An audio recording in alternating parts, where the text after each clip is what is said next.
After completing this lesson, you will be able to understand families, understand parameters, configure family types, add a type and instance parameter, and work with subcategories. The objective domains covered are 2.1a, configure family types, 2.1b, understand concepts of family categories and types, and 2.1c, differentiate between various types of families. Families are at the heart of any Revit project and form the building blocks of projects. The families support the actual 3D components such as structural columns, walls and beams, but also support 2D annotations like dimensions, text, tags and title blocks. We can classify all Revit families into three different types: system families, loadable families and in-place families. In most cases, system families are typically assemblies of multiple components and layers. In the example of a wall, you may have brickwork, a cavity, blockwork, and finishes, all with different materials. The floor, again, can be comprised of different materials such as concrete, steel decking, or screed. Finally, the stairs are built up of rungs, landings, supports, stringers, and treads. System families are typically created within a project and can be embedded in project templates. System families cannot be loaded into projects but can be transferred from other Revit projects with the use of transfer project standards. Loadable families form the largest area of content that is used in structural projects. Typically, loadable content will be elements such as structural columns, beams, and foundations. In-place families are components that you create that are unique to a project and cannot be used in other projects. In this example, you can see a pile cap with a notch to fit around an existing concrete element. In-place families can be problematic when trying to enforce BIM standards, as these types of elements are typically modelled without too much consideration for using correct categories and parameters. A parametric component can resize and be configured based on a set of rules and parameters that you create. In the example below, a single structural framing family has different parameter values that allow the geometry and associated information to change. Type parameters are used when a series of components needs to be created, such as the W-shaped beams. Here you have one family with numerous types that the user can select and load into a project. Instance parameters are typically used when each element in the project may have a different value. A good example of an instance parameter is the length of a beam. Below you can see the same family type but with different lengths that are assigned to each instance. Go ahead and open up the model 021, Managing Family Categories and Types. The model opens up in a 3D view. Our first task is to create a new family type of a pile cap and pile arrangement. You'll see here that we have an arrangement of 4 piles in a pile cap and the same arrangement over here. We need to create a new family type and increase the diameter of our piles. Let's go ahead and select this pile cap here. In the Properties palette, select Edit Type. Here you'll see that we are currently using a 68" by 68" by 35" deep pile cap. Here we're going to duplicate this family type. So we'll name this one 84" by 84" by 36" deep and click OK. Here we have a nested family within this pile cap. So this is our pile family that we'd like to use. Currently we're using a 16" diameter pile. Let's increase that to 20" diameter. We can then go through and create our foundation thickness. So this is going to be 36 inches. And then the length and width of this will actually be 7 feet in here. And we'll leave the clearance at 1 foot and 4 inches. We can then go ahead and click OK to the Type Properties dialog box, and you can now see that we have a new family type configured. If we go to the Type selector, you'll now notice that we have our 2 original pile cap families and our new pile cap family 84" by 84" by 36". Next, we investigate subcategories. Before looking at subcategories, this current view here is in a section box. Let's remove the section box. In the Properties palette, uncheck Section Box. We now have the full model displayed. You'll also notice that some floor slabs are hidden in view for the purpose of this exercise. So here you can see that we have some beams on grade down here. These are just structural framing elements. However, if I wanted to be able to control these and differentiate between these grade beams and also the superstructure beams up here, I would need to create a different subcategory. For example, let's take a look at this in Visibility Graphics. Select the View ribbon and then go ahead and select Visibility Graphics. Scroll down to Structural Framing and then expand the subcategories. You'll see here that we have subcategories for items such as girders, joists, bracing, and so on, but I don't have a subcategory set up for grade beams. We're now going to create a subcategory for a grade beam. Let's click OK to the Visibility Graphic Overrides box. We'll then go ahead and select one of our ground beams and select Edit Family. We're now in the Family Editor. If we select our geometry, you'll notice in the Properties palette we have a subcategory. Currently, this is set to None. We're now going to create a new subcategory and assign this geometry to that subcategory. To do this, select the Manage ribbon and then select Object Styles.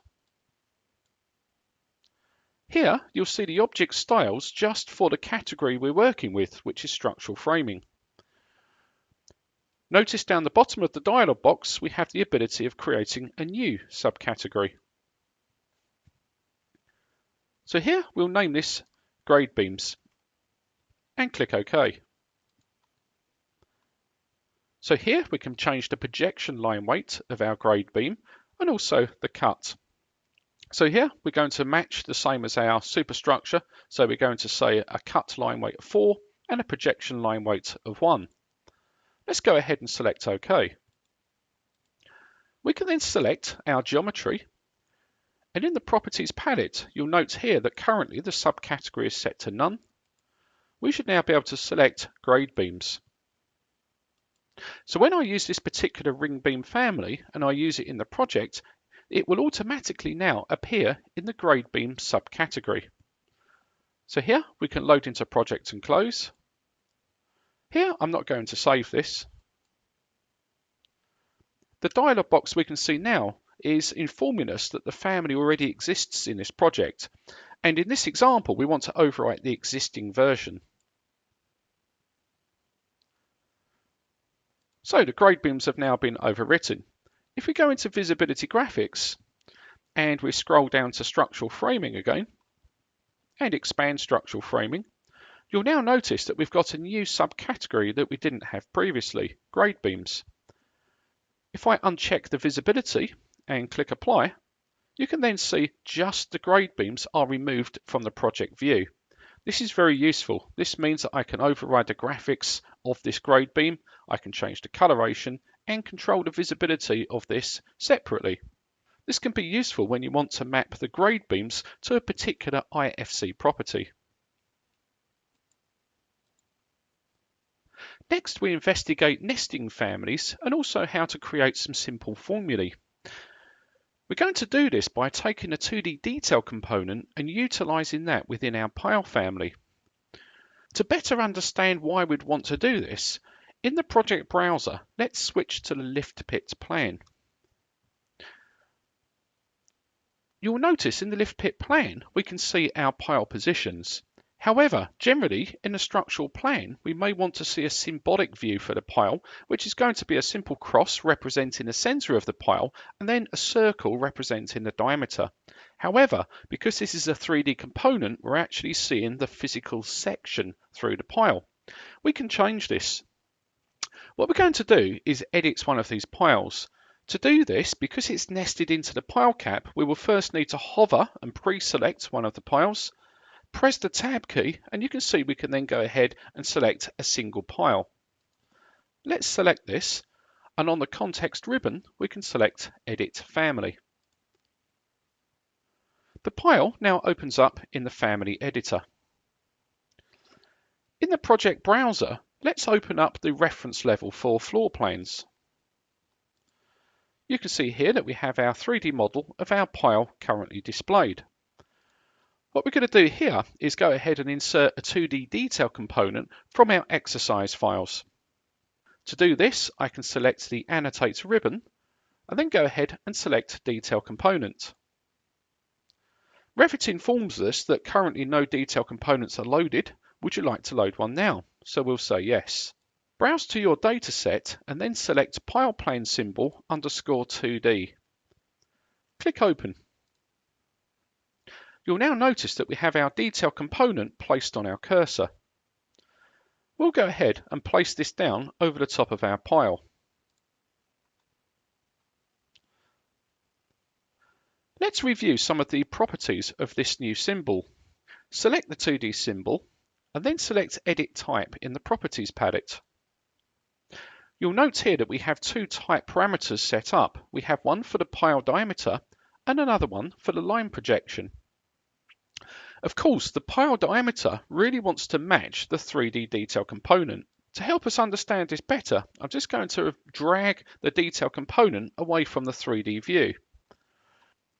On the Modify ribbon, if I go ahead and select Family Types, I can see the type parameters controlling the pile. So for example here, you can see that I have a diameter for my pile. So in this case, I'm going to reduce this to 12 inches or 1 foot. You'll now notice that the 3D family updates, but the 2D detail doesn't update. We need to link these parameters together.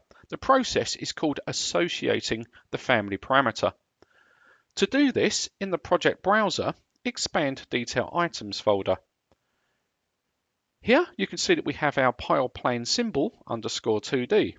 Let's expand that so we can see the family type underneath. Here I can right mouse click over this and choose Type Properties. In this dialog box, you'll notice that the pile diameter can be set. Instead of setting it here, we want to associate this to one of our parameters in our 3D pile family. In this case, of course, it's the pile diameter, this one here. We'd also like to drive the line projection of this symbolic view. So again, I can associate this to a family parameter, but of course here I don't have a suitable parameter set up. So fortunately here I can go ahead and create a new parameter.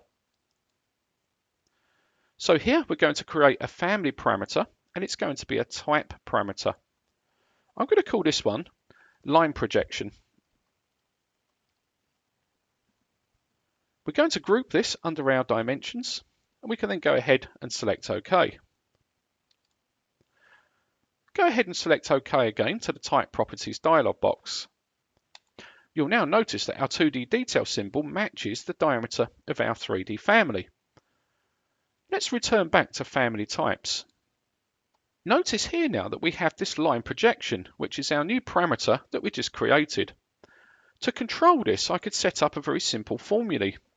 Over here, I'm going to make this equal to the diameter of the pile multiplied by 0.75. So really that's going to make that 3/4 of the size of the pile. Let's go ahead and select OK. And you can now see our symbol is configured. All we now need to do is drag this over the pile and lock it in place. We can then go ahead and load this into our project and close. In this case, I'm not going to save changes. And then I'm going to overwrite the existing version. You'll now notice that all my piling is represented with my new 2D detail component.